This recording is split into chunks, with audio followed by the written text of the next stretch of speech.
people, ka-farmer, isa na namang pinagpalang araw at ngayon po today tatalakayin naman po natin ang mga gamit ng citronella.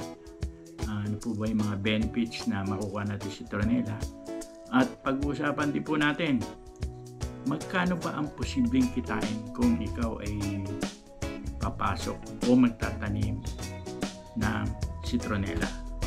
So dito po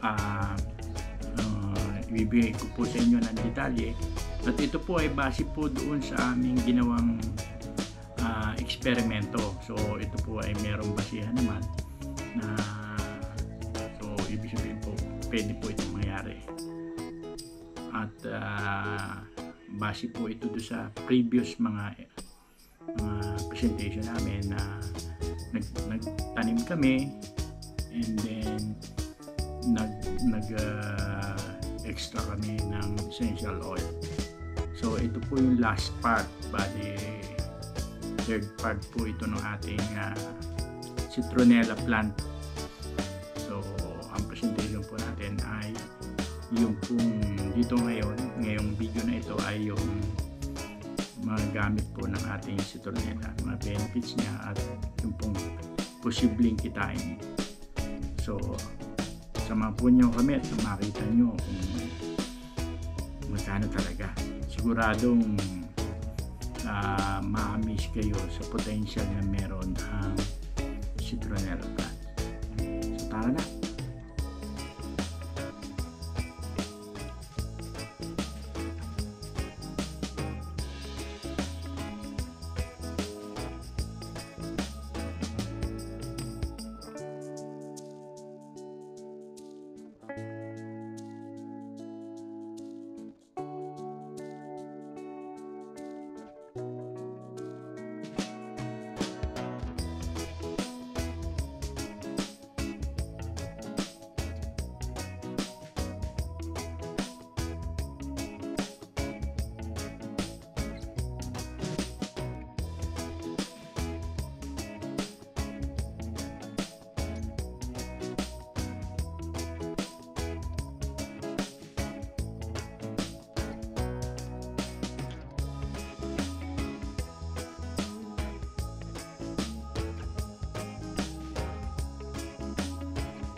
Gamit din po ito sa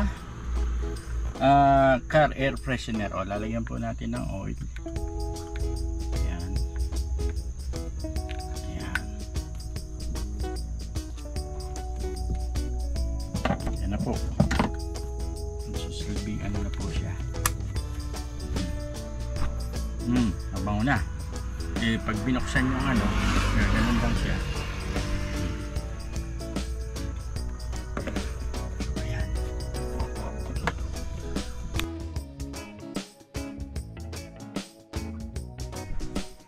Ngayon po,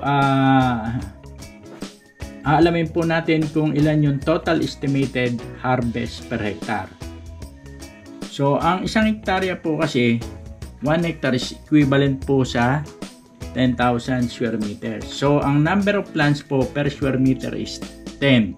Kasi po ang distance ng plant natin is 1 foot. So ang sa isang square meter po, lumalabas po kasi siya ng 10.75 square foot per square meter. Kaya po inilagay na lang natin sa 10 para madali tayo mag-compute. So 10,000 times 10. So ang total number of plants per hectare po na pwedeng itanim natin is 100,000. So estimated harvest per hectare. So ito naman po yung kung gaano kadami yung pwedeng maani natin sa bawat isang plant na itinanim natin, isang puno na itinanim natin.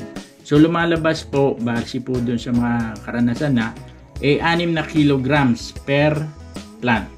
So i-multiply po natin sa 100,000. So ang lumalabas po ay 600,000 kilograms. Ang yun naman po yung total estimated oil extract per hectare. So ang citronella plant po, base po sa aming ginawang eksperimento na 1.5 kilos, ang oil extract po na na-produce is 3 ml. So ito po yung ginawa natin na oil extract. So ngayon, kukumputin po natin yung estimated oil extract na mapuproduce. So 600,000 kilograms po yung para sa 1 hectare na harvest natin.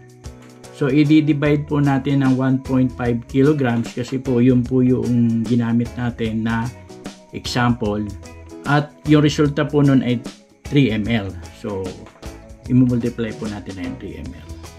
So lumalabas po ang total na na-produce is 1,200,000 na ml. So para mag-arrive po tayo sa liters, so 1,200,000 ml divided by 1,000 ml per liter. So lumalabas po 1,200 liters. So dumako naman po tayo sa income potential. So ang potential gross income per hectare po ito. So ang essential oil na na-produce po natin, as kagaya po ng pinakita ko kanina, is 1,200 liters ng essential oil. So assuming po natin na ang price per liter is 6,000. So ang total potential income po per hectare is 7,200,000. Assuming po na hindi naman ganun karami ang naging production, kalahati lang. Let's say po ang harvest is 50%. So ito pa rin po ang magiging total potential gross income, 3,600,000 in 6 months time per harvest po yan per hectare. So imagine kung meron kayong 2 hectares, ang laki po ng pwedeng maging income natin. Siyempre po, tatanggalin pa po natin yung mga operating cost dyan, katulad po ng nagtatanim, yung pong mga tao na nagluluto ng ating oil extract. Siyempre meron din po tayong mga tao sa opisina na mag-handle ng marketing, ng recording. So tatanggalin pa po yun. And then yung pong siyempre may magmamanage, tatanggalin pa rin po yan. Pero ito po ang potential na maging income kung tayo po ay magtatanim ng citronella. At kasama na po dito yung pag-extract. So ayan po, mga kapwa natin, mga nagsasaka dyan, kung nais niyong mag-engage sa citronella at kumita ng malaki, umpisa na po ninyong magtanim at itry din po nyo kagaya ng ginagawa namin. Nag-try kami at nakita po namin ang potential na malaki pala ang pwedeng pagkakitaan sa citronella. At yun po ang kagandahan po niyan, hindi na kayo gagamit ng mga chemical fertilizer dahil ano po siya, organic lang talaga. So hindi masyado malaking punan. At kung i-umpisahan nyo ngayon, so kung yan po ay makakatulong sa atin para mapabuti ang ating buhay, try po natin. At nang makita natin kung totoo nga o hindi. So, at kung nagustuhan po ninyo ang aking presentation, paki-subscribe na lang po sa mga hindi pa nagsusubscribe, mag-like, mag-share, mag-comment, at maraming salamat po sa inyo. Sa susunod pong mga video, abangan po ninyo at paki-hit na rin po yung notification bell para ma-update po kayo sa mga susunod naming video. Thank you for watching. Bye-bye!